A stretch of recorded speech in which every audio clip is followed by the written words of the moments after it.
On or off? Can everyone hear me? No. Oh, I will speak loudly. Welcome everyone to the University Gallery. I'm the director, Loretta Yarlow. This is the fourth and final, although we have many other events to announce, but this is the final lecture in connection with our Greening the Valley exhibition. And it's an honor to visit all the talks and this extraordinary exhibition. But the fun continues. This is a jam-packed month ahead, and I'll mention two other events that are taking place on the UMass campus. April 22nd, a week from today, at the Landscape School of Architecture, Randy Hester is speaking at 4 p.m., a respected landscape architect who is teaching at Smith this semester. He'll be at LARP a week from today, 4 p.m. Then April 24th at 5 p.m., the Commonwealth College will host an event at 5 p.m., Sustainability and the Environment. Nobel Prize winner, Ray Bradley, our one and only star in the geosciences. I shouldn't say that, there are many stars in geosciences, but he will be speaking at that event. And then our events here, April 30th, Marie Stella, please pick up cards about some of the upcoming events. They are on your seat or at the front desk. Marie Stella giving a workshop on living walls, vertical gardening, April 30th, 3 to 4:30 p.m. here. Delighted to have that event taking place. Then after that, again listed on this card, May 1st, Sustainable Landscapes and Garden Tour. For an update, check our website. This is going to be a bicycle-friendly tour, but quite extensive if you wanted to take your own car. A very exciting event that's been planned with the Landscape Architecture Department, Frank Sligers, our curators, Meg Vickery, and Eva Fierst. So that's May 1st. May 5th, back to the UMass campus, Michael Singer, who is featured in this exhibition. Well-respected artist and designer. He will be speaking on regenerative design in the public realm, May 5th. And finally, the big wrap-up on May 8th, there will be another tour of the homes that are featured in this exhibition. So check the University Gallery website for maps. You do have to register, so please check our website, and that is listed here as well. So please pick up these cards. I'm now going to turn this over to Meg Vickery, guest curator, the preeminent scholar of green architecture in our region, total resource in our area that we're thrilled to have captured while she was available for this exhibition. So, and Meg will introduce some wonderful speakers. And I don't know if it's working, but I don't know it will. Meg? Yes. You got the words. Right, okay. Just a little detail. Can you all hear me? Yes. The website for the tour isn't quite up yet for the bicycle-friendly tour. I mean, information about that is coming very quickly, as fast as we can get it organized. It's been huge to sort out the bicycle map and what's accessible to both people on their bicycles and people driving, or we're also trying to work out some ride sharing with RideBuzz and carpooling. So keep a lookout as the website gets updated. I just wanted to welcome you all tonight. It's great to see another full house. The lectures have been so well attended. Our third speaker is on her way, but she's not here yet, so we're going to, she was going to be last anyway. But all three speakers tonight are bringing together a wealth of experience, both in practice and in education, in dealing with both the landscape and the built environment.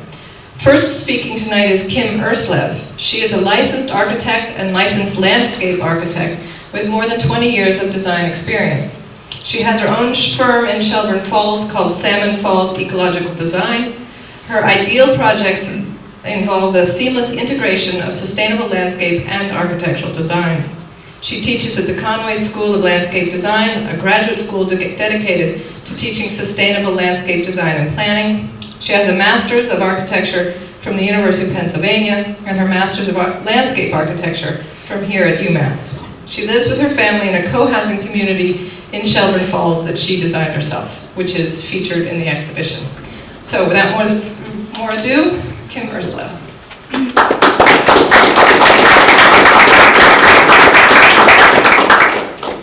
I'd like to thank so much the people from the University Gallery who's been so kind and generous, and it's an honor to speak and present here, so thank you. So when we, three of us were emailing who was going to take which part of this presentation, I volunteered to give the overview of sustainable landscape design in 15 minutes. So needless to say, it's it's a total setup, and it won't be done, but I thought I would start with some ideas. So what is sustainable landscape design? So I came up with a series of questions that kind of led through this exploration, starting with what is landscape design? And then I looked in Wikipedia, and I found out it was urban design, site planning, town planning, environmental restoration, parks and recreation planning, green infrastructure, residential master planning design, campus design, garden design, stormwater management, parking lots and driveways, and the list went on. And in essence, it is the whole enchilada, which is a quote from Paul Helmond. So then I went back to another question. What are the components of landscapes that endure and inspire? And I came up with a photographic poem. So it's entry, art,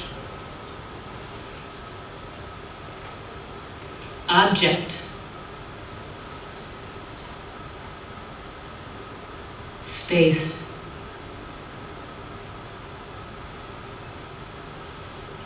accessibility, materiality, time, relationship, movement, and stillness. It's prospect and refuge.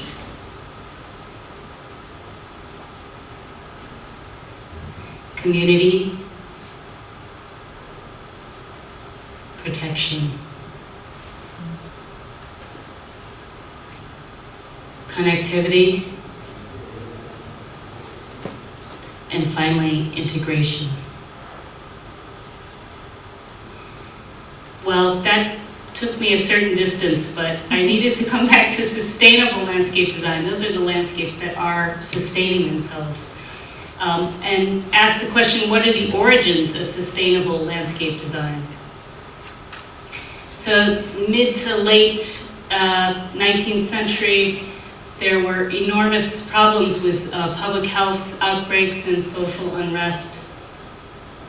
And two well-known landscape designers, Frederick Law Olmsted and Beatrix Farrand, amongst others, initiated a new discipline of landscape architecture that was initially in response to problems in the environment.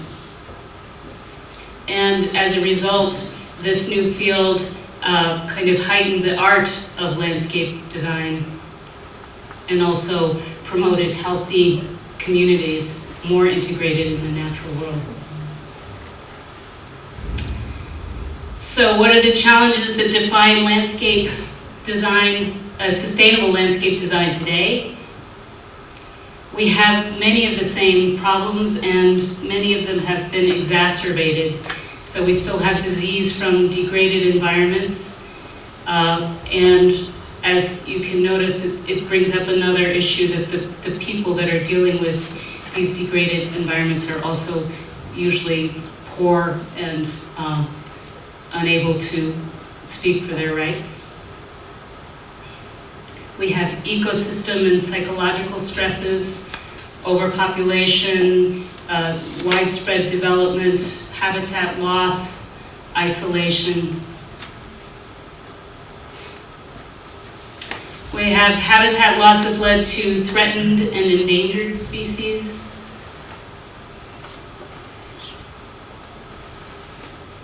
There's an increase in invasive species that are filling some of those niches. There's the healthy debate about, well, first of all, little quiz, what is that? That's right. Yeah, it's beautiful, isn't it? So there is a healthy debate going on now, which is another lecture and panel, but about can we actually stop invasive species? So, interesting. There are proliferation of toxic and non-biodegradable materials. We have macadam, which is very carcinogenic, lots of pesticides, and we have a new continent that's forming out in the North Pacific that's composed entirely of plastic waste. We have resource depletion and the proliferation of greenhouse gases from energy production and use. And all of this leads us to a major crisis, pending crisis of global climate change, and we're seeing new maps being drawn talking about sea level rise, both locally and worldwide, and seeing a lot of erratic storm systems come through. Of course, this is Katrina. Sometimes this ends up in mass flooding, other times in desertification in other parts of the world. So how does sustainable landscape design address global climate change? So I'll take the rest of the time to juggle with this issue. And you have to understand that my perspective is both architectural and landscape, but I look at architecture from the landscape lens more often. So we have a lot of good work that's going on in rethinking development patterns, thinking about suburbia, rethinking suburbia, and starting to think about smart growth. My colleagues here and there will be speaking to both of these issues, so I won't spend a lot of time, but this is clearly a very important issue. We're beginning to successfully rethink the lawn, or starting that process. We inherited this lovely lawn idea from the Victorians that managed it with grazing, and this is one set of gardeners for one estate, and these handy little tools that they use. And now we get to do it with just one person and one vehicle, one little thing. But unfortunately, as it says here, operating a lawnmower for 1 hour produces as much smog-forming hydrocarbons as driving an average car between 100 and 200 miles. So this is extremely impactful. But as a discipline of sustainable landscape designers, we're starting to come up with some alternatives and good replacement for the lawn. We're starting to look at energy efficient landscapes, how to maximize solar heating and cooling with plants, and also protect from cold winter winds and use natural ventilation from winds to cool houses. We're starting to green our communities in multiple ways. In addition to actually planting on the ground, we're starting to develop, along with architects, living walls and green roofs. So what's exciting about this is it's a very collaborative process, but there's small scale projects from healthcare centers, gardens to rooftop gardens on small scale, and then on much larger scale on prominent landscape buildings, landmark buildings. The benefits of green roofs and living walls, as some of you may know, is plants and soil absorb and sequester CO2, which starts to mitigate global climate change. Moderates rooftop temperatures, which gives it saves energy, and it also increases efficiency of photovoltaics. It helps with rooftop food production, which is going to be more and more important in cities, I think. It reduces and delays stormwater runoff.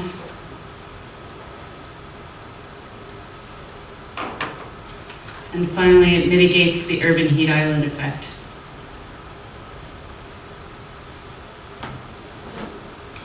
So what are next steps for sustainable landscape design and landscape designers? I think that as a profession, we're starting to really work with identifying site-specific renewable energy potential. In every project, in every town, in every small site, larger site, master planning site, we can actually start to look with the eye of where is there wind energy, where is there solar, where is the potential for microhydro, where is there biogas or biomass potential. And this one's just fun. Does it work? I hope so. So solar energy, as landscape designers, architects are very familiar with these maps, and I think landscape designers are getting more so. We look at the resources that are available and start to think about solar energy as part of every project that we design. So we're talking about solar hot water, greenhouses, photovoltaics, incorporated into every site. Microhydro, the dark lines show enormous resource in the Northeast. And as we had a student project at the Conway School recently, and we have them actually often, where we had a client that came to a student and said, please make me a passive solar house. And unfortunately, it was a northeast facing slope that was maturely vegetated. And she said, I'm sorry, you can't have a passive solar house, but you do have this perennial stream that's very close by. It has a certain amount of head height, it's got a good amount of volume, and you could have a net zero energy house if you harness that. They were excited. We also have a lot of wind potential in the Northeast, the dark blue here in the Berkshires, mid-Atlantic along the coast. So that we've had 2 campus designs recently that have been located on hillsides. This is in Conway, the Conway School, and Quinsigamond in Worcester. And by looking at the community wind maps, we could say this is a great potential for wind energy. And then we send them along to someone who can actually measure it and help them achieve it. Biomass resources are very plentiful in terms of wood, but also agricultural resources. So, 1 acre provides 1/2 cord of wood. So in every design, we want to be calculating how many acres of woodlands could potentially provide that resource, if that's a viable source of energy. Biogas is a great choice for a lot of agricultural developing countries, but recently we had a student project at the Conway School where an organic farm was coming and saying, please help us think about renewable energy sources. And one of many alternatives came up was creating biogas from the livestock. And then there are many non-site specific renewable energy sources, which it just needs to be done as part of our profession. We need to join together in a collaborative effort, I think, with all designers to make sure every building is energy efficient, that we're exploring potential for geothermal, biofuels, and of course human power. I want my kids so much to have this little laptop with a bicycle, and I want them to grind my coffee in the morning. That hasn't happened yet. Finally, of course, there's the whole dilemma of food production. It comes a long distance and takes a lot of energy to produce. And the amount that we get out is very little.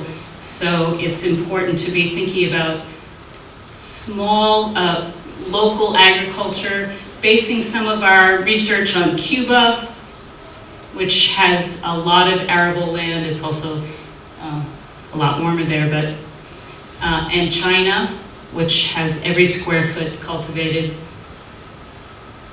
Food sheds, which are some research going on to look at how major cities are going to get food brought to them.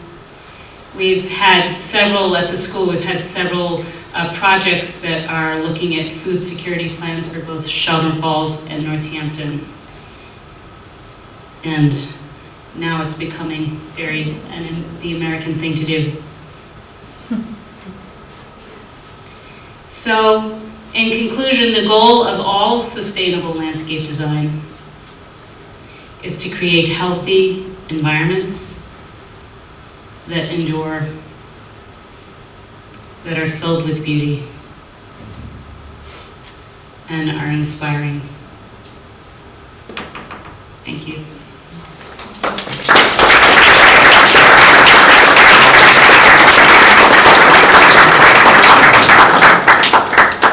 Thank you, Kim. That was wonderful.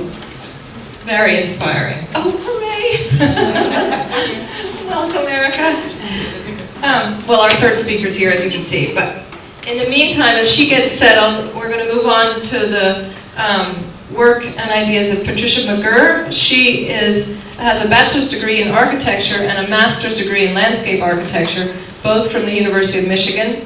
She has practiced both architecture and landscape architecture in Michigan and has been teaching in the Department of Landscape Architecture and Regional Planning here at UMass for the past 15 years. She's director of the undergraduate program in environmental design and teaches design studios, professional practice, and introduction to the visual environment. In her work, she is particularly interested in cultural and historical perspectives on design, and most recently in the design of suburban spaces. So, all set?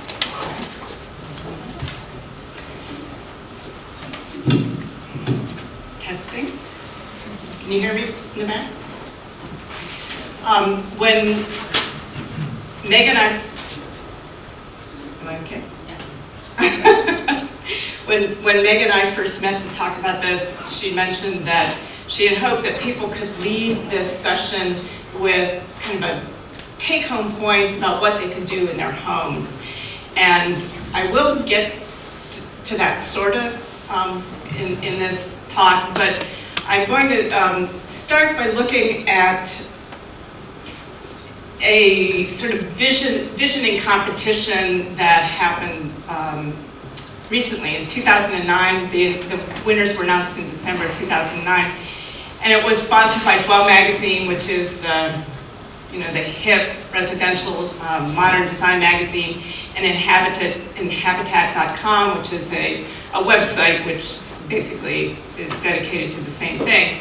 And so they had a competition, and I want to read some of their kind of charges for what the competition should be about re-envisioning the suburbs. And they mentioned issues of housing crisis, subprime mortgage meltdown, rising energy costs, limited natural resources, the fact that in the last 10 years, despite all of this, 90% of all metropolitan growth has occurred around the city edges, and that sprawl is on the rise. So they were looking for people to redirect a vision of suburbia based on sustainability and walkability. And a number of, looking at the competition finalists, you'll see the ones that I chose are representative of a number of issues that recurred in the submissions for this competition. Land use, like how different kinds of land is zoned and the uses that are allowed under regulations, building reuse, adaptive reuse of building types that, and you'll see particularly big box retail stores. Density, how dense are suburbs? Suburbs have a lot of extraneous space. Food, as Kim just mentioned, the issue of where's the food grown and how do you get to it.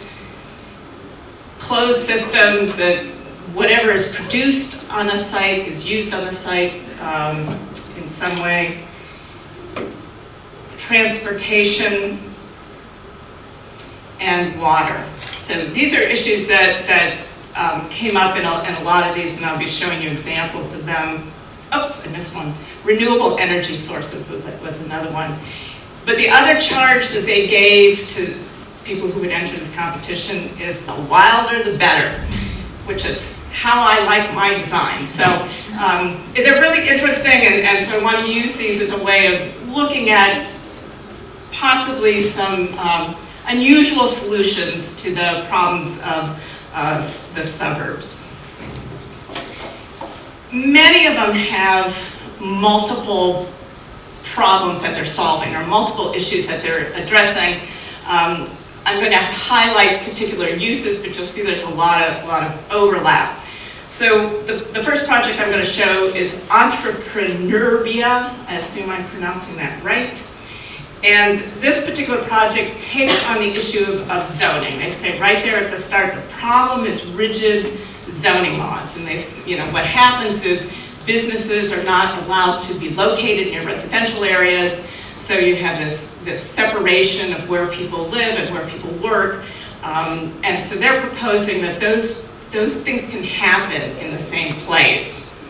And that the street of the suburb will now become an important social space because people will want to be on the street, they'll want to be walking to these businesses, and it will completely change the nature of the street to a more social network. So they came up with a very clever, they actually have an entire kind of directory with their own little Google map of what's located here.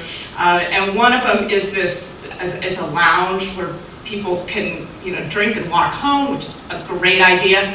But they take the typical suburban dwelling, and I have to say there was a lot of McMansion bashing in these competition entries. So they take the typical McMansion, and their words were something like, with a liquor license and a new paint job, or something like that. That you have converted this into a place where people can easily walk to get a drink from their home. So they're locating all the businesses at this kind of end of a kind of almost a cul-de-sac, and these are all the residential areas. One of them is what they refer to as a boutique farm. People can go and harvest their own food there, and if they want, they can even have their greens tossed with a salad dressing and eat in that cafe area. And then finally, one of the companies who was involved with this competition is this FNS Design Studio. So she gave herself her own studio space. She could live and work in the same area. So converting the garage into a business area where she could receive her clients and actually have a design business out of her own home, which according to most zoning regulations is not permissible. So another project is one that dealt specifically with density. For any of you who know DPZ, Dwayne Plater-Zeinberg, you won't be surprised to see what the results of this was. This was actually the reader's choice. And so they have an infill kit. They took 5 prototypical building types that define suburbia, and they infill around it to create a denser, almost urban network to take up all of this extraneous space that you find in the suburbs, the parking lots, the building setbacks, and they use that to make a much more public and social streetscape for the suburb. In this case, this is a drive-through restaurant. You know, it could be your Dunkin' Donuts, it could be your McDonald's, but they wrap it with additional retail.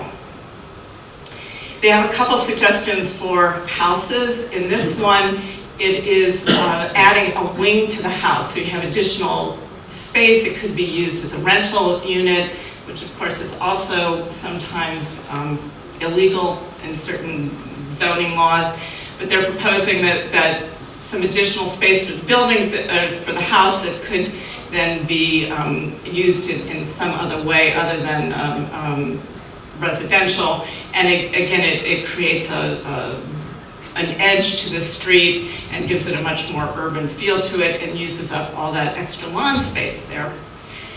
They take, there it is, McMansion, the word appears, the interior of a McMansion, and what was a 5-bedroom McMansion becomes a 10-room senior citizen center with 9 bathrooms. Wow. The gas station, again, they've added additional space just to take up some of the extra asphalt and create an edge. In this particular one, they're converting this in a way that adds 2 wings and deliberately creates an almost European public plaza space. And in addition, this building incorporates a green roof and the solar panels. So taking that space and repurposing it so you have some additional retail and creating a much more almost urban retail center. Windmills. What's that? Oh, the windmills in the back, right, yeah. Yeah, as I said, there is a lot of overlap. You know, they're interested in issues of energy technologies as well. The issue of food and how one has access to the food, where one gets one's food, where one consumes one's food is important to a lot of these. This is a reuse of a building. In this case, they're hypothetically using a big box grocery store. A place that they identify as having little connection with the food production or where the food comes from. And so instead of trucking the food in from long distances, they're actually converting the parking lot into a farm. The building itself, part of the roof is being replaced with a greenhouse roof. And so part of it is being used as a greenhouse, but it's also a restaurant area. So if this is the parking lot before, the parking lot after, if you take your shopping cart and push it through the aisles of the farm, you can pick your produce here, bring it into the restaurant area, and it can actually be cooked, and you can dine there under the umbrellas. There's also, this isn't just about greening, right? There are, if you look at the wall out there, there are 3 aspects to sustainability. There's environmental, there's economic, and there's social equity. And so these take into account some of the economic issues and also the social issues of sustainability as well. The idea of closed systems, that what is produced on site is consumed on site, is recycled on site, comes up in a number of these. The regenerative suburban median strip, this strip talks about how most roads in suburbs are 30 to 50 feet wide, and that's a lot of extra space, space that isn't being used very well. So they're proposing that a median be incorporated into roads that are part of the infrastructure of the suburb. So in this case, they're using the existing road system to actually transport gray water. And so water that's being used, I guess we haven't talked about gray water, but in the ideal world where we could separate our kind of lightly used water from our sewage, you would treat the gray water more readily and more easily on site. And so they're treating the gray water, and then the gray water, so the gray water which is produced by the nearby residential, then can be used to irrigate the crops in this median strip farmland. So you have the water that's being produced on the site, consumed on the site, cleaned on the site, and it reduces the amount of clean water that's being demanded and brought into this area that would normally be part of the irrigation process. It's also a place where there's an opportunity for the small little commercial areas. And so you're having food produced on the site, food being consumed on the site, sold on the site, and then hopefully composted on the site as well. Transportation is a large issue in many of these competition entries. This one is called Arterials for Living. And in the Arterials for Living, there is a forced relocation of everybody in the suburbs, so you have to kind of go with that. Everybody's house is torn down, and they are moved into these linear housing developments, which are vaguely, well, I won't go into landscape history here, but so they're proposing that instead of these kind of dispersed zones of residential areas, they're concentrated along these linear systems. So these are the high-density residential areas. They're surrounded by agricultural landscapes. So people would move into these high-density residential areas. In between the two linear the areas of high-rises, basically. I guess some of these are like 4-story buildings, so not super high-rises, but there's a green space in between. There is wrapping around that green, or those building spaces, a bike system and a highway system for freight transportation. But the bike system is a linear greenway that extends all along the living area. And then in cross-section, underneath, there's also a rail system. So it's not just about bikes, it's also about the use of a trolley system or a subway system that goes underground and that has many stops along the way so that people who live in this residential area have easy access to alternative forms of transportation. I also told Meg that I'm used to speaking an hour and a half on Thursday nights, and so no, I gotta move a little faster here. Okay, water.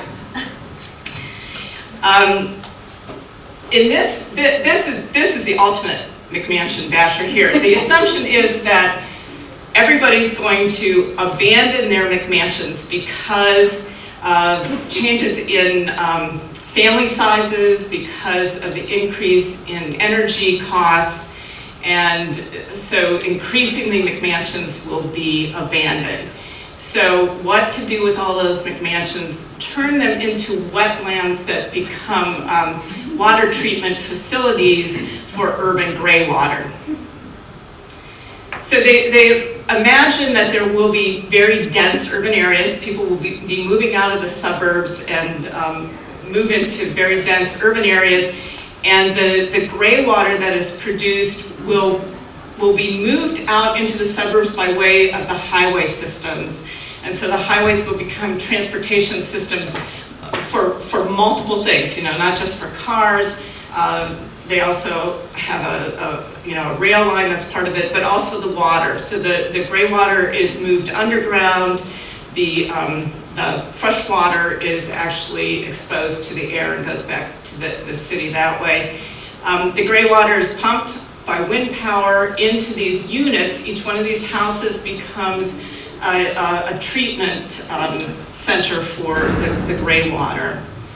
And the plan then, the idealized plan is that the houses themselves, the roofs are taken off, and so the basements become treatment facilities, and then the surrounding areas become wetlands, and the roads become wetlands as well. And then there's, of course, a series of boardwalks that people can walk around and enjoy looking at the sort of McMansion ruins that are now part of this wetland system, which will support a wide variety of important species that also contribute to the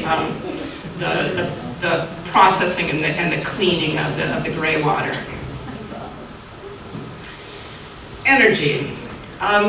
This one assumes that the highways have taken so much away from us that we're going to make them give something back. And in this case, what the highway is going to give back is energy in the form of these wind turbines. So what would be a typical expressway road sign is being converted into these turbines that will then create electricity that can be used in one of two ways, either to power the lights that are along the expressway system or to create nearby social areas that can be used at night by residents because they've lost their social spaces, because the expressways themselves have taken so much away in terms of social space. It's the expressway's job to give something back. So, Levittown.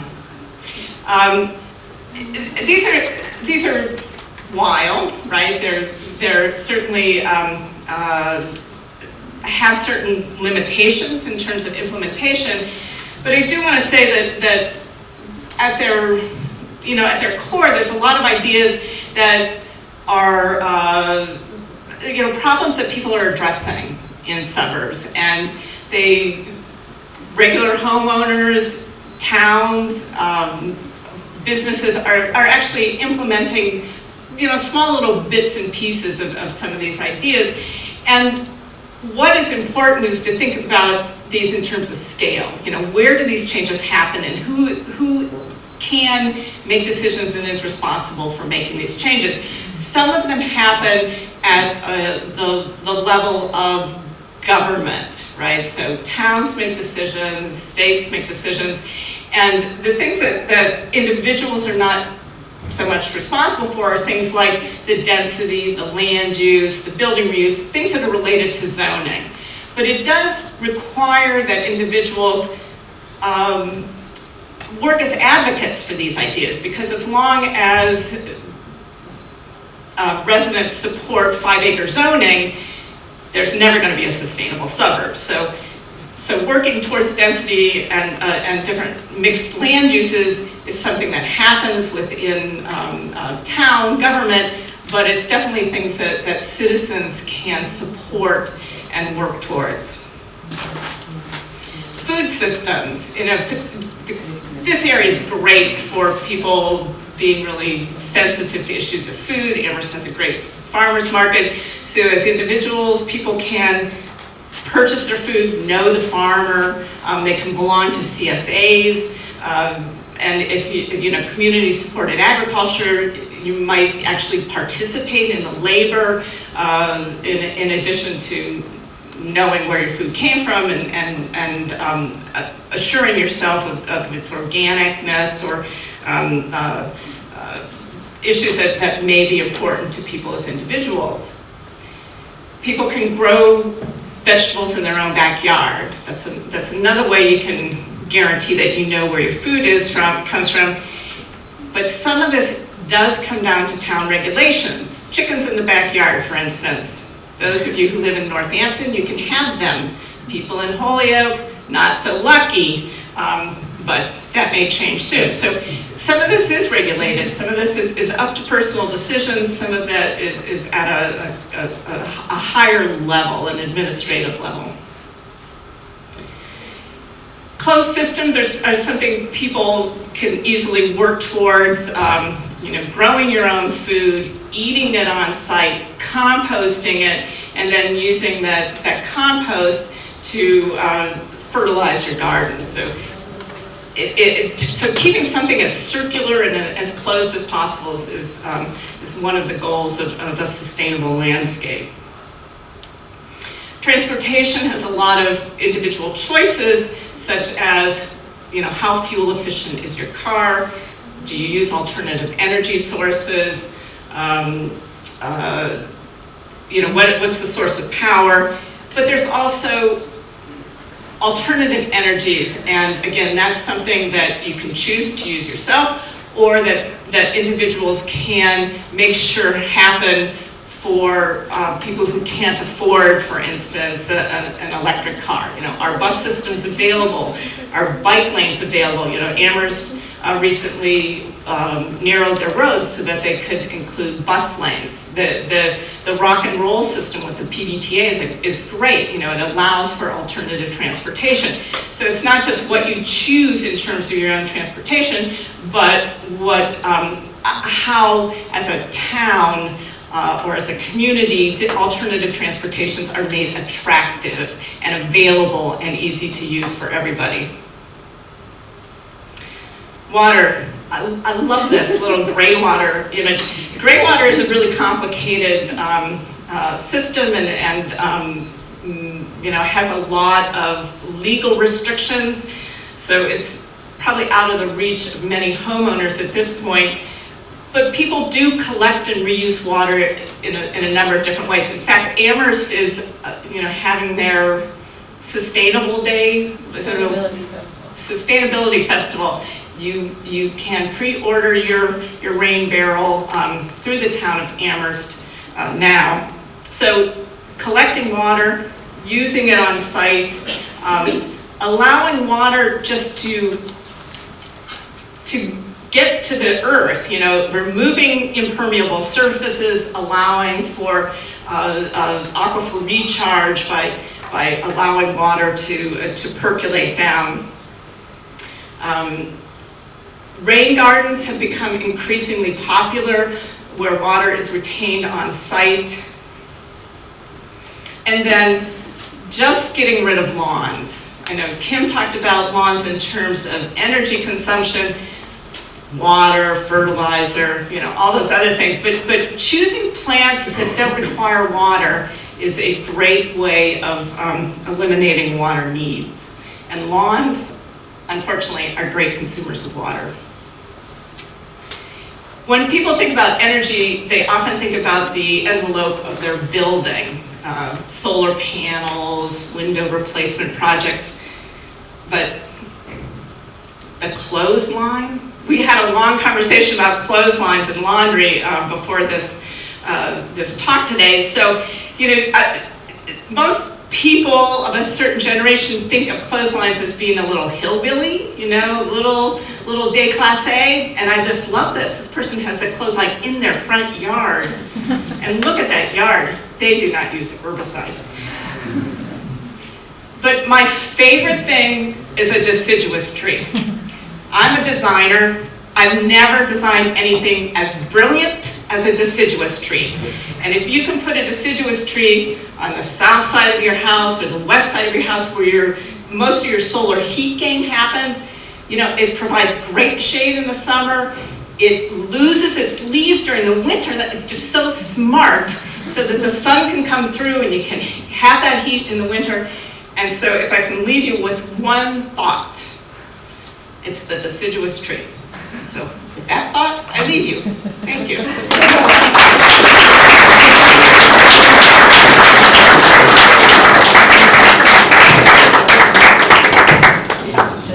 Thank you, Patricia. That was wonderful. And I love deciduous trees as well. Well, welcome, Erica. I'll give you time. I'll go slowly. Erica is on her way tomorrow morning at 4:45 or some ungodly hour. I gotta leave at 3:30. 3:30, sorry, it makes it even worse. To help organize relief in Haiti. Yeah, a relief. Haiti Relief Summit. Haiti Relief Summit. So anyway, we're very grateful that she can be here tonight when she's got such an incredibly busy time ahead of her. She's an associate principal with Kuhn Riddle Architects in Amherst, Mass. and serves as project architect for institutional, commercial, and residential projects. Her works include planning and design for educational facilities, libraries, and multifamily housing. She also serves as the New England Regional Director for the National Board of the American Institute of Architects, and she's a part of AIA's Design Assistant Programs and has been a team leader for communities in Hawaii, Louisiana, Florida, Washington, and Massachusetts, focusing on issues of community livability, economically attainable housing, disaster mitigation, as well as socioeconomic and cultural sustainability. As the Disaster Assistance Coordinator for Massachusetts, which is probably relevant to what you're doing, Ms. Gies is responsible for training local members and oversees the implementation of AIA's Disaster Assistance Program in New England. She's a California EMA certified trainer and has trained architects and,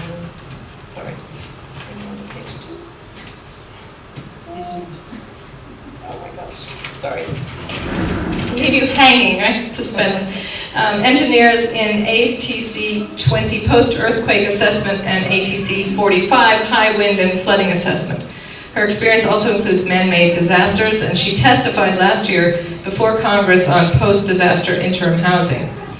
In all her work, Erica approaches sustainability from many scales, such as materials, appropriate technologies, passive survivability and disaster mitigation, zero energy design alternatives, integrating ecosystems, and the cultural appropriation of space. Her commitment to public outreach and education is a critical component of all her work as a designer, architect, and planner. She's worked with students of all ages, empowering individuals with the critical value of good design. She's a proponent of interdisciplinary approach of issues to sustainability and has developed a particular expertise in consensus building and conflict resolution through her leadership by design skills. She's a regular speaker at conferences promoting public awareness and education outreach. Prior to her return to the United States, she practiced urban design and architecture in Switzerland with the city of Geneva, and in private practice with a focus on multifamily housing and mixed-use community centers. She's taught architecture and industrial design in Guatemala and has traveled extensively researching industrial design, architecture, and planning in Europe and Latin America. Originally trained as an industrial designer at Carnegie Mellon University, she received her license in architecture at the EPF in Lausanne, Switzerland, and later received her master's in architecture from the University of Pennsylvania. Erica? It's a mouthful.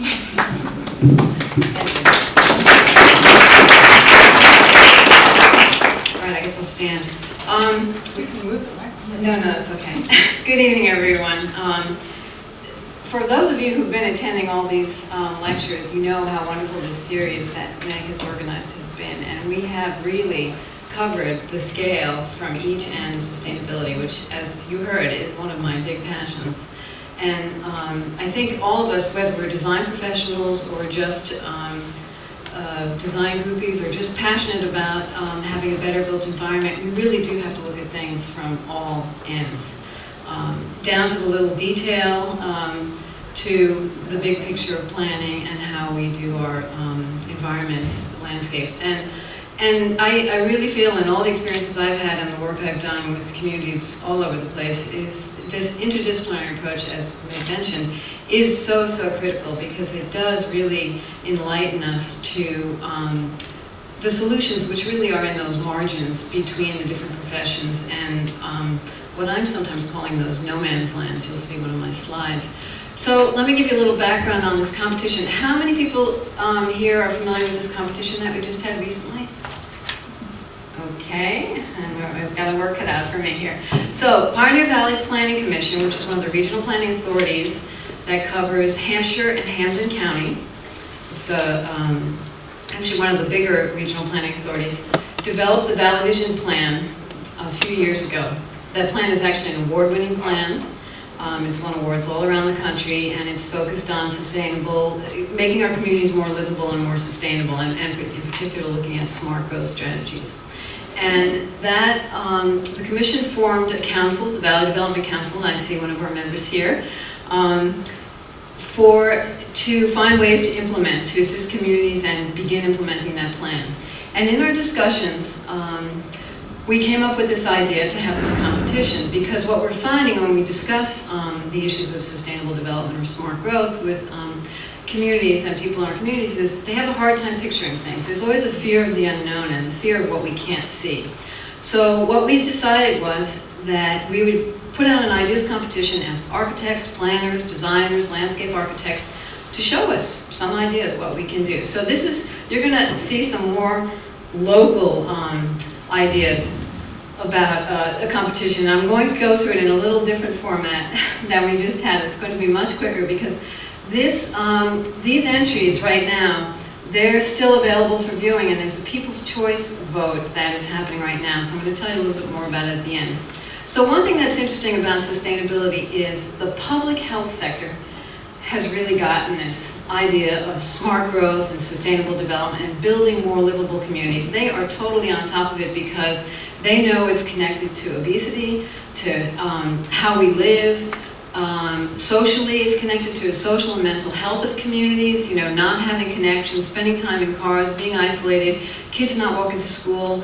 It's really affecting the health of our communities in a big way, not only the physical health with childhood obesity, but also the social and cultural health of our communities. So these are excerpts of different, from different healthy communities organizations, and what's interesting is they all point to buildings and talk about built infrastructure. So it does come back to the design profession, and all of us have a responsibility to really begin to engage our clients, engage our friends, engage our neighbors in how important it is to really build and design livable communities, be it at the building scale or at the community scale.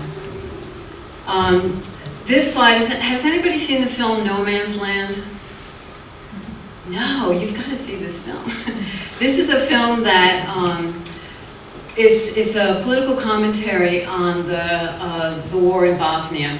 And in most conflicts, there's always this zone, it's called this no man's land zone, between the two sides, where you have the two fighting parties that have controlled a certain area, and then there's this medium strip in the middle where they sort of meet and shoot at each other and periodically wave white flags. And in this film, what's interesting is there's a battle and somebody is shot, is wounded, and falls to the ground. And the two sides are looking at each other. They've stopped fighting and shooting. And the person who has fallen there wakes up. He was unconscious and now he wakes up. So they try and go and help him. And what ensues is this incredible, it's this catch-22 situation that develops. Because basically he's laying on a landmine and he can't move. And you have both sides that are trying to resolve this. You have the UN that comes in, you have the press that comes in. So it's a wonderful metaphor for me about how absurd the situation we sometimes find ourselves in with these malls that are sort of islands unto themselves, our communities that are sort of planned and zoned as silos. And a lot of the work we do as professionals is very siloed and individualized. And we don't communicate with each other. And I think really that is where the solution lies, meeting in those margins professionally, between the professions and getting together, and also in those margins spatially. So the whole point, obviously, of smart growth and sustainable development is to avoid what we have on the left and really get those trees back into our landscape in a more meaningful way. So we came up with this ideas competition. We picked 3 sites that represented 3 typical strategies. We have Palmer, Southampton, and Hadley. 3, the road basically in front. Oh, we have a pointer. This is Church Street here. This is an old picture. I think the next one is better. So here we go. So usually if you're coming from Amherst or this part, you're coming through here and you have all these old mill worker houses here, and then this mill here, and then you cross the bridge and you go over.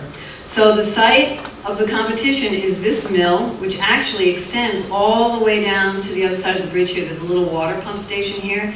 It has frontage on this side. It extends all the way back in here. This property owns, the mill owns this property here. There's a lovely dam here, and then all the way along this edge here, and there's a little bit, sorry, on this side here too. Now this mill was purchased by an individual for financial reasons. These mills are not built out of brick, but built out of granite. And he bought this property to dismantle it and sell the granite. There was a gold mine of money in there because this granite is beautiful and these mills are beautiful. But once he moved in, he had some second thoughts, and then he found out about this competition. Actually, one of the planners on the town is on the council, the Valley Development Council, and suggested this site. He said, this is perfect. Mill building, brownfields, redevelop first is one of the first rules of smart growth. So this was the site. This was the first site in the competition. And what I'm going to go do is, are you familiar with the Pachucacha model? Some people call it Pechacucha. It's, okay, I'll send some new terms here. So this started in Japan, a group of designers, and the idea is you take 20 slides and you spend 20 seconds per slide, and you have to, the slides are literally timed, 20 seconds, and you have to say something about each slide. And that's about, it's a little over 6 minutes, and it was a way for designers or people with ideas to present something to a group. The length is short enough that people don't get bored, but they get something interesting, and then you move on to the next one. And there are Pechacucha sites or Pachucacha sites all over the world now springing up. There are a couple of cafes around the country. There's one in Boston that happens every Friday night, kind of like a poetry slam except for design, and you go through and you show your slides. So I'm using that very quick 20-second format. We're not going to spend a wonderful detailed time going through and explaining all these images, but the point of this is to give you an overview, and at the end you'll see the website address where you can find the information, and actually go see these boards in two places, one to cast a vote or to actually attend the award ceremony, and I hope you'll all come. So, are we ready? Yes. There are 7 slides for Palmer. So, first one, Palmer Energy Consortium. Oh, and let me just add something for any of you here who, are there any people here who participate in this, by the way? Okay, there's one, all right. So I took the liberty of reformatting, not reformatting the boards, but taking excerpts of the 2 boards. Every entry had to have 2 boards, 36 wide by 24 high. They were stacked vertically. We had very strict requirements, and I took excerpts of that because there's no way you'd be able to see both boards at this scale. Some of the text on a lot of them was small, so bear with me. All right, so the first one is called Palmer Energy Consortium. Create a center for the research and development of clean energy. The design incorporates manufacturing, lab space, office space in the existing facility. The train depot is revived with a proposal to make an iconic statement with improvements to the existing bridge. Research and development space is created on the east side of the site, and housing is proposed on the west on Church Street where it currently exists. Parking is tucked in the hillside across the street from the mill, and pedestrian bike path connections are accommodated on the waterfront to the west. Second submission, pioneer succession at the Thorndike Mill. Quoting Frederick Clements, succession in the built environment is the progressive interaction of space, entrepreneurial activity, and human community. Taking artists as the pioneering residents, the climax state of the site is the balance of creative, artistic, and commercial entrepreneurial enterprise with destination commercial uses and flanking residential community. The design regenerates resilience, fosters business incubation, taking into account the diurnal movement of activity within the site. The third entry is called Thorndike Village, Rev Up Your Engine Again. The Ware River has a marked impact in the growth and development of Palmer. By design, the area will now function as housing, commercial, research, and entertainment spaces that will benefit all residents and visitors. Existing buildings are used for commercial and industrial uses, and housing is further developed on site with the addition of several new structures. Fourth entry, Energy Thorndike Mill Reuse Project. The mill is preserved and reused as a multi-use office and incubator business facility. The existing newer building at the south end of the site is used for parking. The space between the River Mill building and the Church Street portion is developed as a courtyard and possible atrium, allowing portions of the historic facade to be exposed on the new interior. A new boardwalk is developed along the river exposure. New cluster housing is created along the upper canal. A new riverfront park is also included. Losing precious seconds here. Our fifth entry, Thorndike Energy, harvesting creative and ecological power for a resilient future. The vision is for a Thorndike Institute inspiring professionals to collaborate on design reuse projects. The center contains a library, conference rooms, research and development labs, design studios, offices, and industrial production space. Proposed office and lab space supports startup firms taking part in institute initiatives and community outreach. Mixed use in the mill area includes 11,000 square feet of live workspace, 43,100 square feet of commercial retail space, and 11,000 square feet of artist studio space, and lastly, 8,800 square feet of office space. Sixth entry, smart growth reuse plan for Palmer, Massachusetts. The river is a great source for both utility and pleasure, giving this site a great advantage for both. One of the key design elements is the sustainability and preservation of the environment within the site. Consideration for preserving sloped and wooded areas was taken into account, as well as the flow of current waterways and their flooding risks. Certain strategies were kept in mind when designing this site, such as stormwater runoff and its collection and reuse where applicable, drainage for runoff from buildings, driveways, parking lots, and sidewalks. Seventh, Palmer Energy Thorndike Mill Reuse Project. Re-establish a viable and identifiable village center within the context of the contemporary town structure of Palmer. Current green technologies are retained and supported with the projection of additional applications and structure densities that enable effective utilities, distribution, and infrastructure utilizations for the immediate area and outlining areas. The specific site will contain new attributes and attract both a residential and transient component throughout the day, while it remains reliant upon the established services found within first the town and then the region. And lastly, Thorndike Village Center. The Thorndike Mill area represents a significant opportunity to create a civic amenity for the town of Palmer. The proposal suggests a central village green in place of the green is defined by 3 to 4 story mixed-use buildings with retail on the first floor and residential on the upper floors. Okay, you survived? That was 8. Okay, so what's interesting about the Palmer? Now, I don't know who won. We're going to announce this on the 26th, and you can go to, I think they're at the Town Hall in Palmer. You'll find, it's on the valleyideas.org website. But what's interesting about this mill was originally the heart and center of Thorndike. So, and you had the village nearby. It has the bones of an original village center that was self-supporting, had its economy, had shops, had businesses, had places to buy food, and residential. So a lot of the people, their response in this project, since there wasn't so much new to rebuild, was to really apply a program, develop a program that would work for this site. But most of the entries, if you look on this side here, most of the entries proposed building along here. I don't know if you noticed that. And then some of them, you remember there was a parking lot here in the hillside, and then some people preserved things. So this was kind of interesting. And you know, when we organized this, I knew we would get good ideas, but we weren't sure what to expect exactly. And overall, what's been interesting with the competition is that we saw it actually really is hard for people because we're not used to working in these realms where you're doing both architecture or planning. So we got some pure architecture responses, and we got some kind of conceptual planning responses, and we got a lot of extremes on some of the sites, in particular Hadley. But it was a challenge for people, more than I think I anticipated and that we thought it would be. But they're all great solutions, and actually the idea is to then take these and develop them further.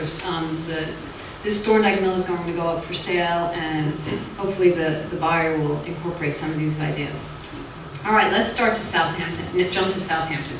So Southampton is a small village. Everybody's familiar with Southampton. It's actually between Southampton and East Hampton. There's a big box shopping mall complex to the, actually along, here's the Southampton Center, there's the town hall, and our site was actually right here. This is the old Larrabee School building, and right along here to the north, this is looking south, to the north there's a big box shopping mall. I can't remember if it's a Big Y or a Big Y, okay, thank you.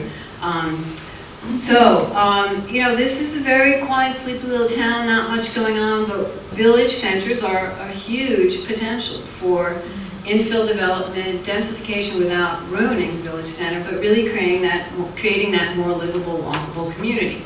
And that was the challenge for Southampton, and we had 5 submissions for Southampton. So these are some views.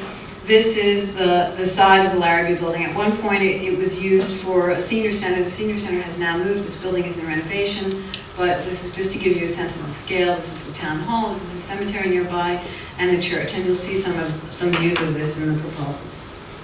So the challenge here was to devise a plan that will create a new historic town center, thereby strengthening Southampton's citizens' sense of community by connecting the features described and by finding creative uses for the Larrabee building and adjacent town land, especially those portions of the existing town hall non-occupied by the police department. So that statement is pretty much what everybody got.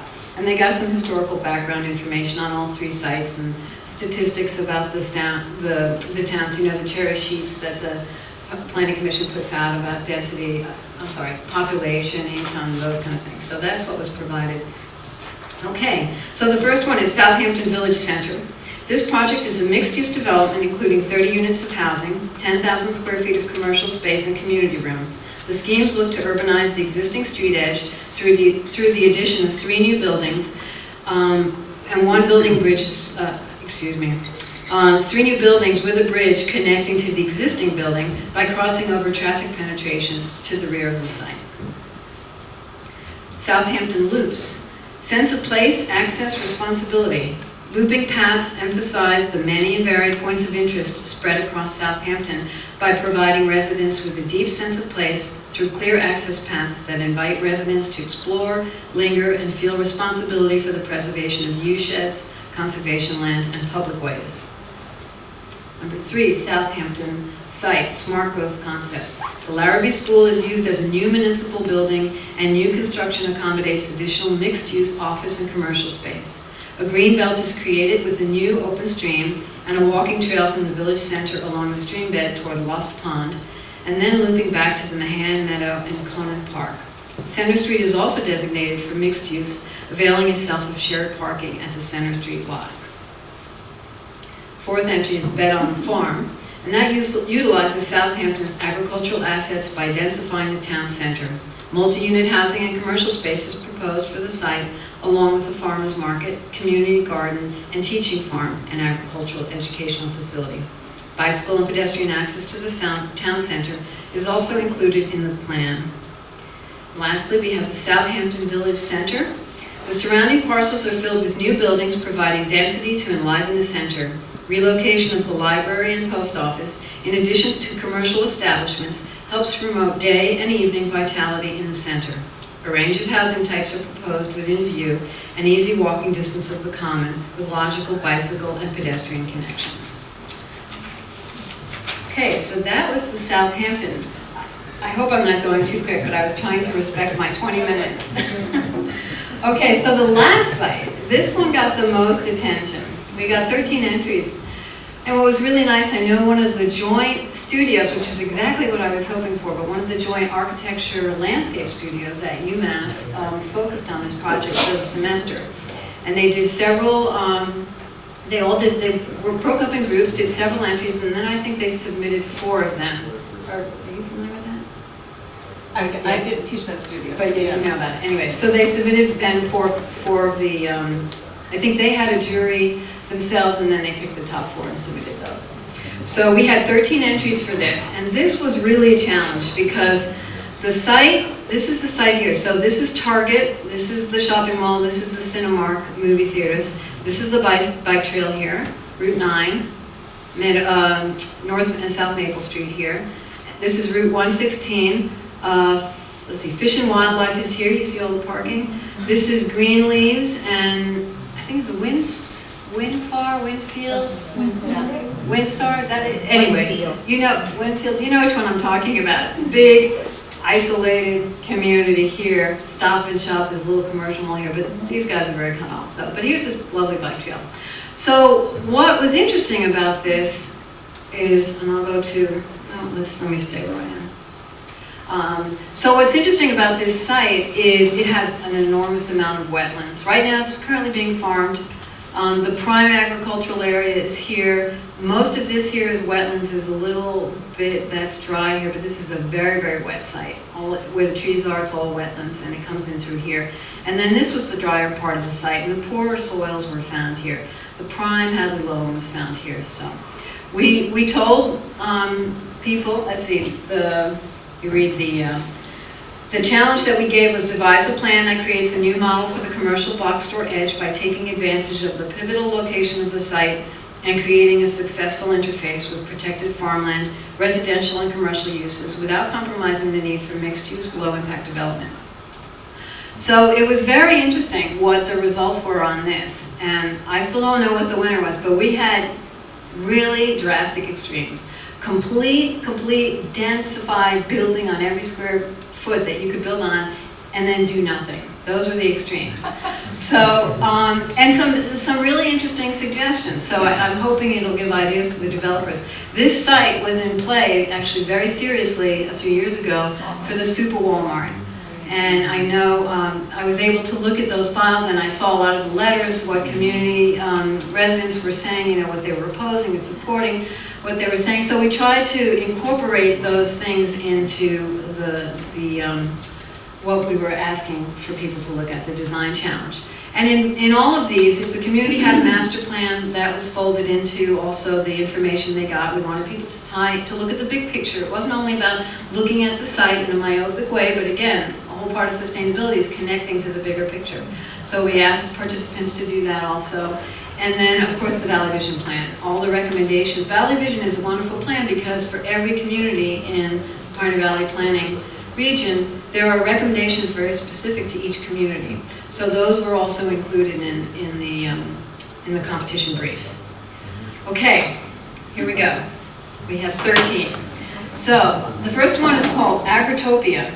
It's a 3-phase development of high-density mixed-use construction surrounding a common green space which is used to eliminate existing degraded wetlands and to replace it with a new urban wetland system, including bio-boulevards, water parks, rain gardens, and new constructed wetlands.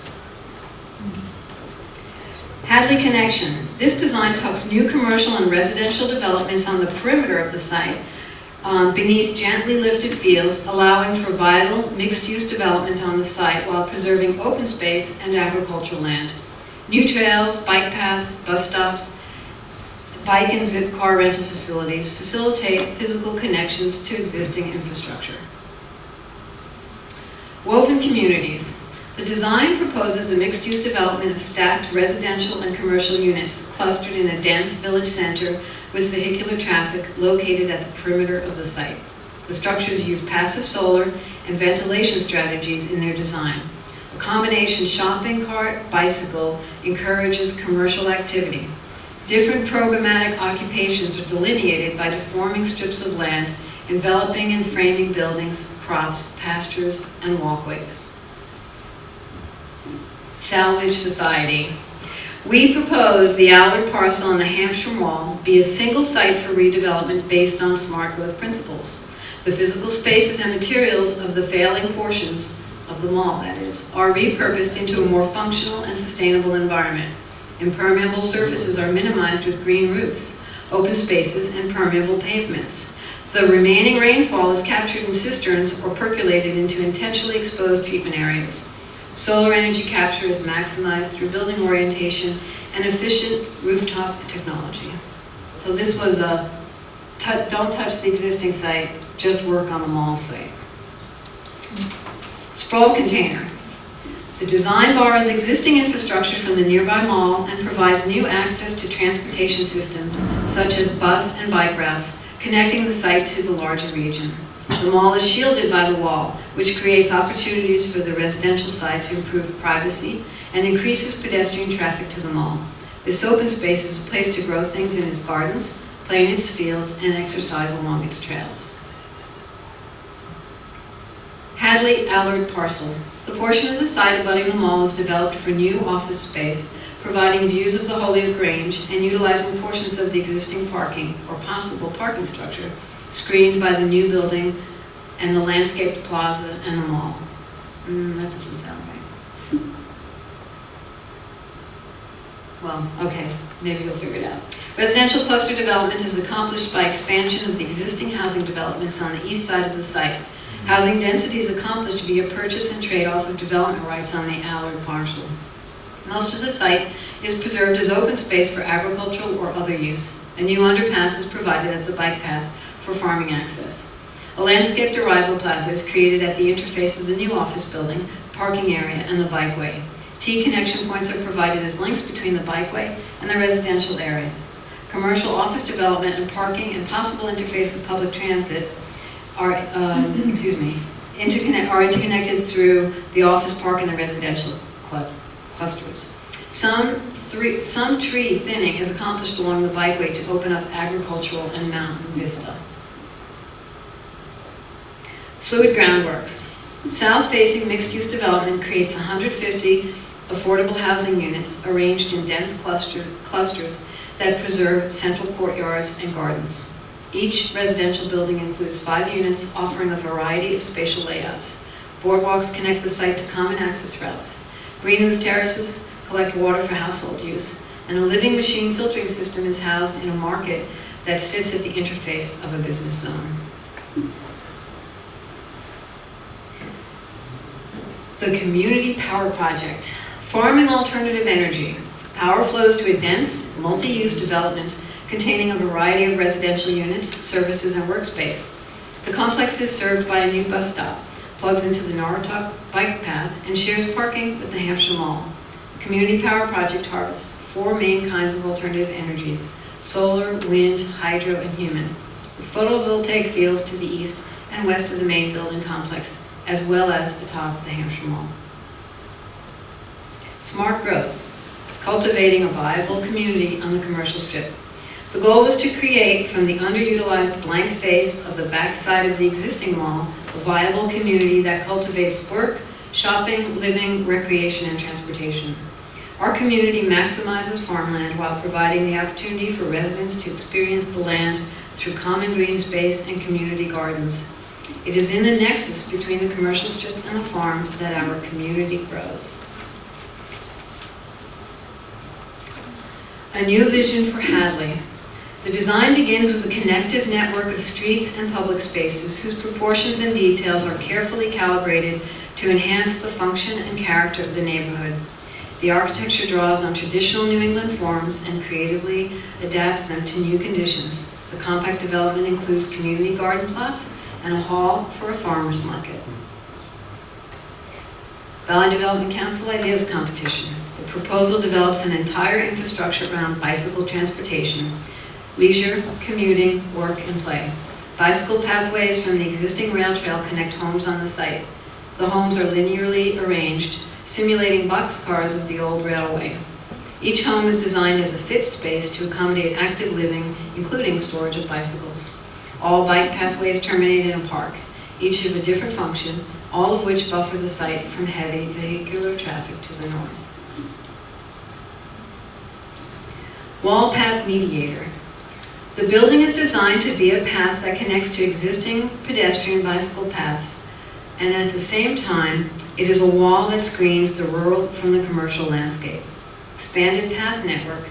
The wall is a bridge over Route 9 and continues along a forest between fields and then along a residential road to end up along the Connecticut River.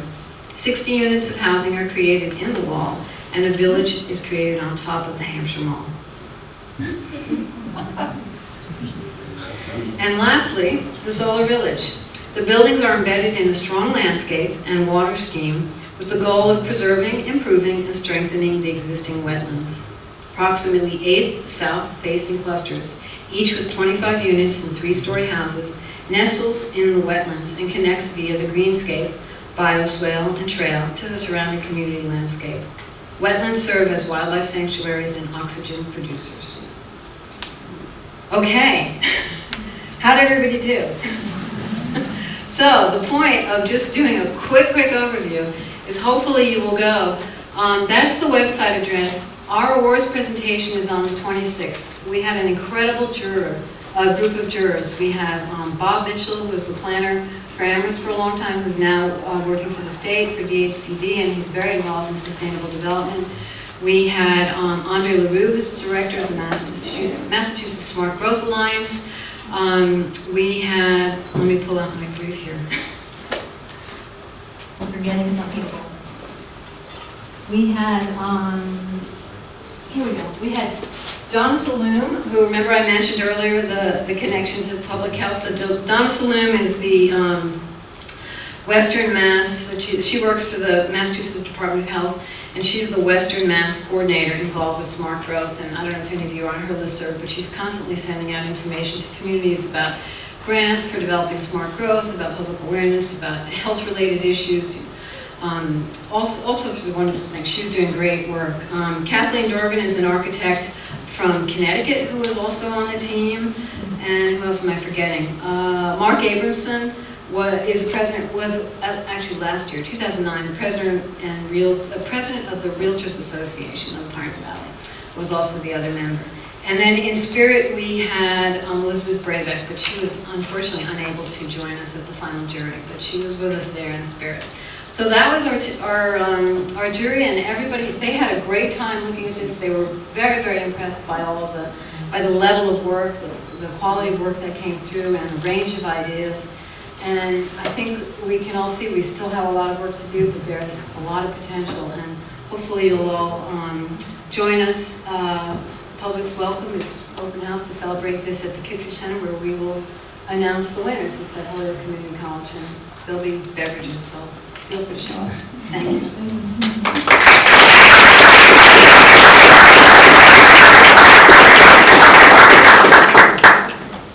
Thank you, Erica. And I don't mean to be a stickler about time. You all did beautifully. And I just want to say before we open it up to questions, you know, the ideas from a deciduous tree to these great visionary, inspired, creative, wild designs that we've seen tonight, all of it is so important to go home with and think about. And then how do you incorporate it in your life? You know, that it's forums like this where these great ideas emerge and we hear about them, and then we can digest them and hopefully start to see them realized around our own neighborhoods, etc. So I can't thank you enough. It's a great note to end on. Does anybody want to start with some questions or comments for our speakers? And I need to, oh, before I forget, if you haven't seen Lauren yet, Lauren Starr, and you want credits for Western Mass AIA, please sign up with her before you leave. Does anybody, yes, Laura? I just had a comment that it was really interesting to see, I just had a comment that it was really interesting to see the transformation of the McMansion into the housing for seniors, because I was actually asked to be involved with a group of people who are thinking to do that on a sort of national scale, to sort of buy up some of these neighborhoods that are failing, particularly in California and Arizona, I think, and how to then transform them. And one of the ideas was to put senior housing in as the first step, and then let the rest of the neighborhood sort of evolve from there. So it might actually happen. Well, then there's the one with the frogs, right? Anybody else? Anything else? Yeah.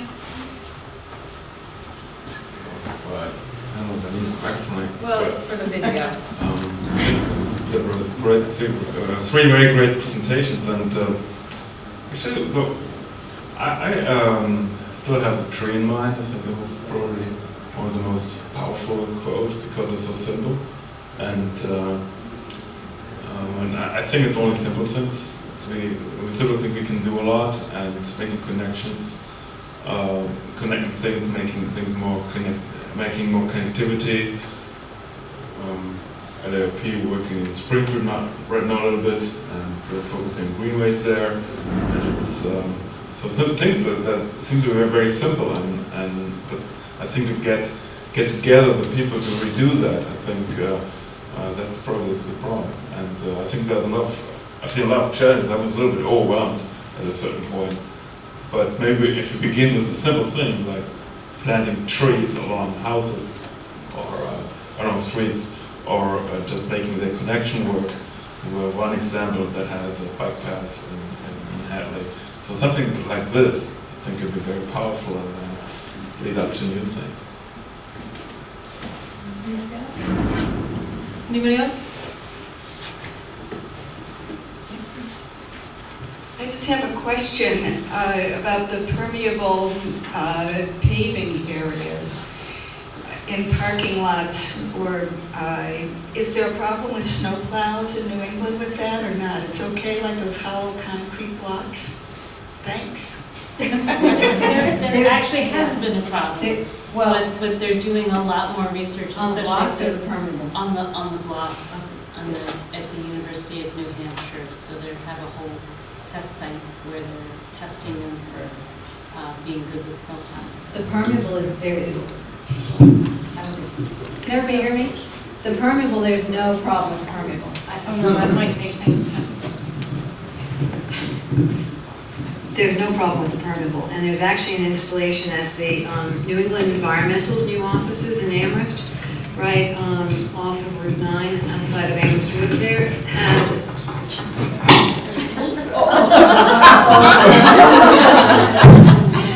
just a plug. Has permeable paving there. And actually on the Dartmouth campus, they've now tested for several years. And it hasn't posed any problems. Right, and there's it goes down through the pavement, and then if there's any overflow, it'll filter out of the site. If you have a slope, or it'll go into other, percolates into the ground basically.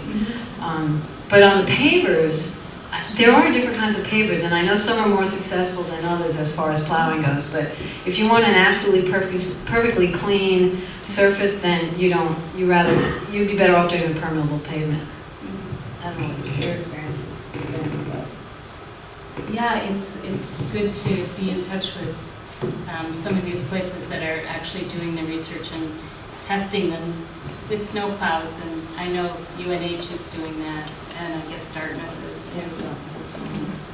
Thank you. And I do think Andy Bone over at New England Environmental, they have both the porous pavement and they have the pavers. So they can, that's local, and you could go see how they held up in the winter, ask them specifically.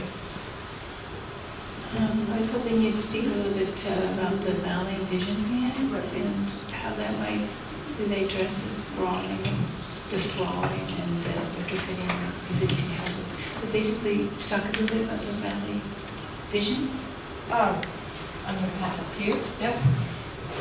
So if you go to pvpc.org, you can find a copy of that plan, the Valley Vision Plan. And in there's a toolkit for each community. There are maps of each community showing the areas for smart growth, and it explains smart growth.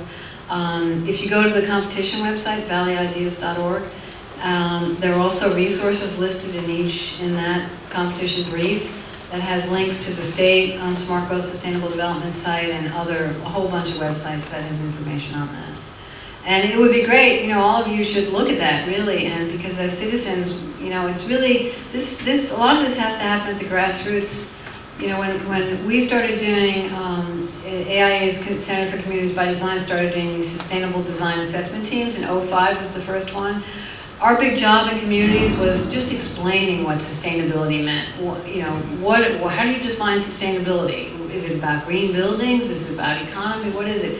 I mean, most of those projects in those days was really about explaining what it means. But now we've hit the tipping point, and there's all this information out there, but a lot of things are still not happening because it really has to happen, I believe, at a grassroots level of really educating and outreach to people, because a lot of people have misconceptions, and everybody always has a fear of the unknown, and I'm sure both of you have other ideas. I don't want to hog the microphone.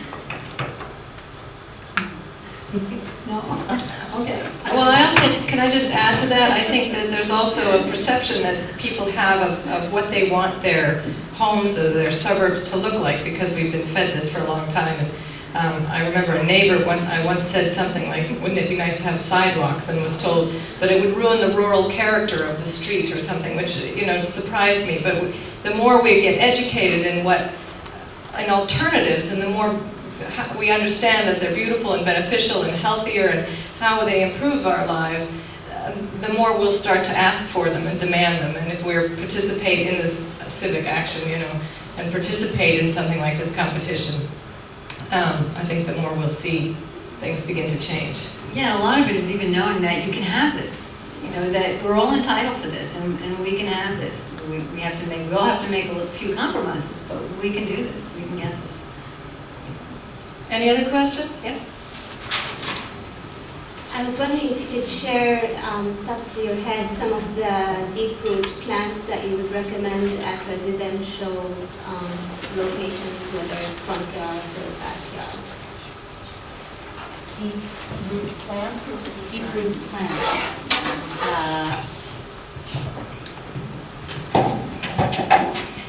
Why are you thinking about deep roots? Well, the slides showed that it will take less rain and it will be environmental. Oh, for the rain gardens. So they have to be plants that also they can tolerate some wet conditions, right? In a rain garden? So, one of your slides said replace your lawns with, you know, vegetation that doesn't require all this stuff. And you might want to use deep root plants.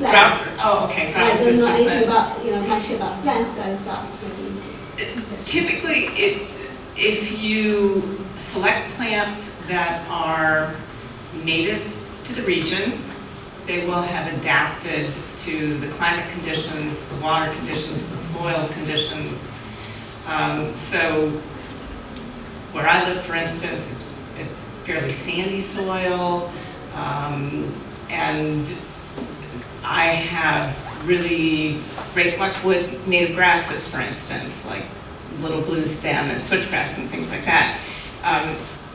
It probably depends on where you're going to plant them, but you know, the first thing I would do is to look for things that are native to the region, because they're much better adapted to the climate and the water regimes of a particular area than exotics that, you know, have been raised horticulturally. Yeah, there are lists that you can find of local native plants. So you might want to look for that. I don't know of any resources. Sometimes the Audubon, like Massachusetts Audubon, I think has a list. Yeah, actually they have a whole booklet on sustainable trees and shrubs, and you can find a lot of them online. Actually, New England wildflower. Yeah, there are new buildings in the exhibition if you haven't had a chance to see it. Any other? Yeah.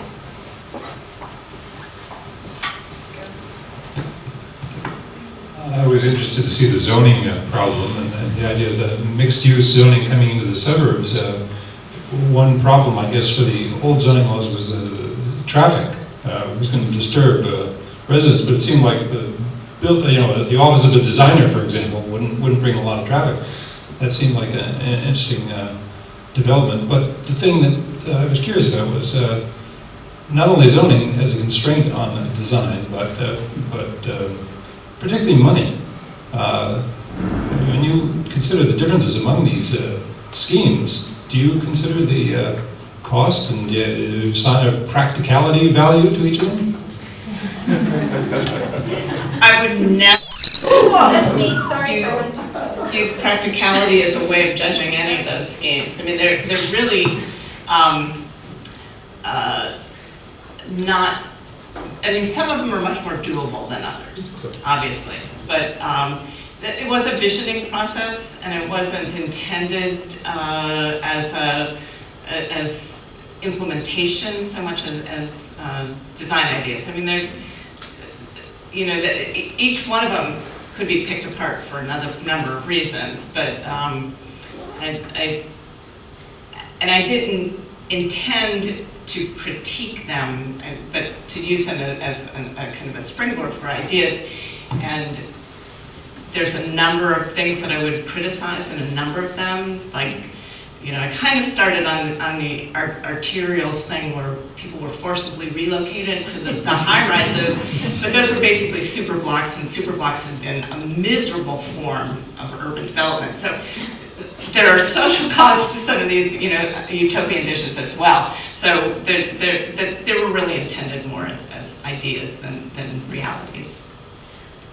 But you know, one thing I noticed that was interesting in all those examples, you see most of those things, actually all of those things are being implemented in developing countries inside cities. People are using, I remember in Guatemala, the median strip always had something. If it wasn't the fireworks salesman, it was the, you know, the holiday fair selling things. Those median strips were full of market, little stall vendors, little taco trucks, whatever, they were always full.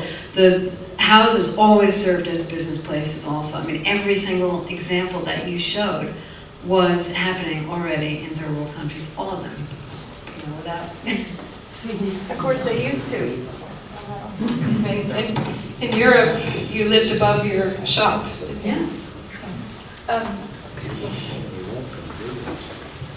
Just also responding to what you said about sort of taking over the suburbia with some of the infilling with businesses, and that traditionally we think of businesses as bringing traffic, and then I wonder, well, actually, is the traffic slowed, and if in fact people are walking now to these businesses, if the traffic is like a net zero or something, and the economic cost, I just think in my own life, sometimes I end up paying more for a certain food because it's close by, and at this point I could get rid of a car, my husband and I don't need 2 cars, and we have to start thinking creatively about how we look at our money, and is it okay to shift more money to this realm and then less to that one? So. I think there was 2 more up here. Did you want to say anything? I don't get to. I was curious if there was any talk among your entries about co-housing, because we have good 2 examples, one in Amherst, one in Northampton, for that type of development.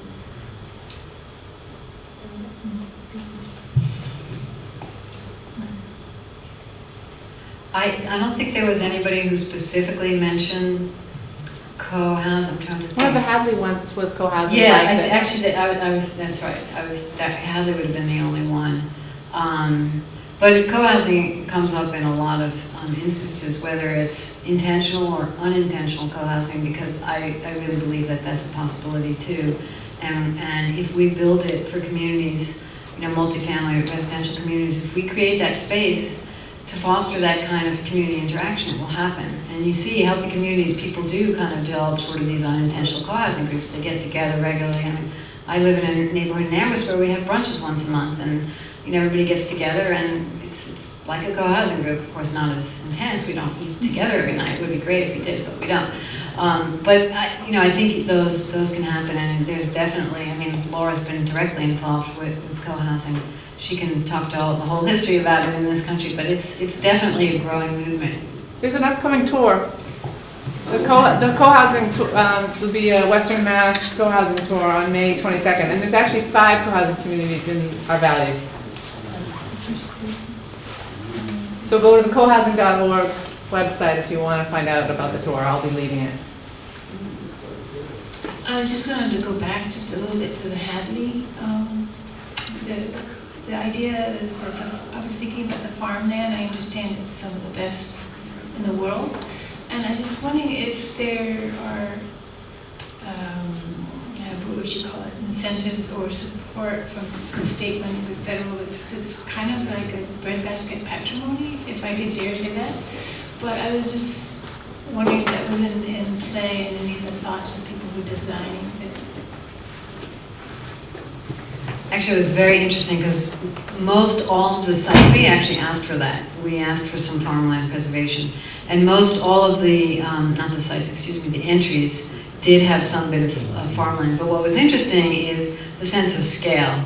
Because in some of the entries, they said, yes, when we have the agricultural component, but it was basically a postage stamp size farm. It's about the size of a kitchen garden. So, one house might be fed from that. So there was a lack of understanding of that, what's really needed. And, it's interesting, there has been a lot of realization now that we do need to preserve farmland. We can't keep trucking in food from across the world. And, during World War II, a lot of cities in Europe turned their public parks into planting fields. And for example, in Switzerland, you know, of course the Swiss, they're incredibly, it's a small country, they can do very planning for the future and civil defense and thinking about all these things. So in October, they still have what's called the potato holiday, because that's when potatoes are harvested and that's left over from World War II, when every single park in every city and every community was turned into food production. And what would be interesting here would be to determine to set up a zoning plan or a zoning system that looks at how much agricultural land is required to produce enough food for the residents of that community and set that aside. Because in the Valley, we have a lot of agricultural land, and what's interesting about Valley Vision and why it's so important to really implement this plan is that Western Mass has gobbled up, at some points, 2 acres an hour of land in the last few years. I mean, huge amounts of agricultural land that has just disappeared for sprawl subdivision, sprawl development. So we really, I mean, we all as citizens, for our own health and safety and well-being in the future, need to really become active and start to support these kind of changes. And so Hadley has changed their bylaws, and you can, what they have is a transfer development rights program right now. The town brokers it, but basically if you want to take a parcel that's in the right part of town and do much denser development, increase the number of units, you then, as a trade, to be able to build more and of course make more money off the development, you purchase land that goes to farmland conservation somewhere else. And the town handles that broker, and it's part of the Chapter 40B on the state, 40R, part of the state sustainable development or smart growth development plans that was implemented. And Hadley has taken that on, and other communities have also. It hasn't been used that much yet, but it's a very successful way to achieve what you're talking about. Thank you. And there's great work being done about food sheds. So there is a lot of data collection now about how much land is needed to till to actually feed a certain number of people in different communities. So it's a kind of an active time of people looking into how much land do we really need to save and set aside to feed ourselves locally. And also I'm going to add to that, on the first, when there's the landscape tours, one of the stops is in Hadley, where a representative from the Kestrel Trust is going to talk about preserving the farmland in Hadley. So whether you're on bike or car or foot, you'll enjoy that. The co-housing project. And we'll also see a co-housing project and chickens and all kinds of things. Any other questions or comments that anybody wants to add? Oh, way back there. Okay. Oh, sorry, I can. Yeah, you do. Well, it's only for the video. Sorry. Oh, sorry. I've been told I have to do Sorry. this to everybody. No, the question was about the idea of building vertically, or making dense housing vertically, and then saving all the undeveloped land in the area, so that then that can become a park system or be basically preserved forever. And then you put everybody together in a sort of a massive high-rise vertical village. I mean, it's a model that actually I have a client that's hired me to work on this, and but I haven't seen too many examples, and I was wondering if it ever comes up, if any of you come across that. Yeah, on top of Target, there was some housing development. One of the suggestions. I think Frank Lloyd Wright tried to do this a while back and had these high rises that were surrounded by farmland, and it needs to be well thought out, and his was not. That vision was not well thought out, and high rises do have problems. They notoriously, you have elevators that break down, you have people who are isolated, so they work for certain populations and not for all populations, but certainly it's worth looking at for specific uses and thought about a little bit more than Frank Lloyd Wright did. Isn't it Arco Santi also, Palos Larry? Yeah. Well, he went down, right? I think he, It was massive, not too vertical, but yeah. massive. Yeah. Well, also down into the earth, I think. Hot sun. Well, and Le Corbusier, but we had a sorry legacy from that, one might say. Although, William McDonough's designed high-rise buildings with green roofs and vertical gardens along, and there's one in Boston. Who's done that? It just opened an apartment building in Was it Boston. green roof or green wall? Green roof and walls, I think. It's in the south end. Anyway, and that's, so that, you know, one of the things that was missing maybe in Le Corbusier would be the access to green. You know, you're far away, if the elevator's broken, you know, or the playground on the very top, which is just baking in the sun. But in something like that, you have the vegetation the connection with growth, which I think is important. In connection to the earth. Yeah, very important. And there's some phenomenal work going on in China right now. China is sort of becoming the incubator for the world because there is so much growth and development, and they do have these challenges with resources and populations, and they're getting thinkers and think tanks from all over the world coming up with some phenomenal ideas where they're looking at sort of a 1 acre city block with green walls, green roofs, and having totally self-sustaining, super dense communities within those like mega blocks that are completely self-sustaining as far as energy, waste reabsorption, food production, everything. There's some incredible stuff going on that's actually being built and tested. So there's going to be in the next few years a lot of information coming out from that work in China. Right. Excellent. Anybody else, or do you want one more? I can't talk as fast as you guys, but really quickly, I did an interview with an architect in North Amherst, Mary Krause, who did the Pioneer Valley. Maybe she's here today. I'm her business partner. Oh, yeah, you can speak to them.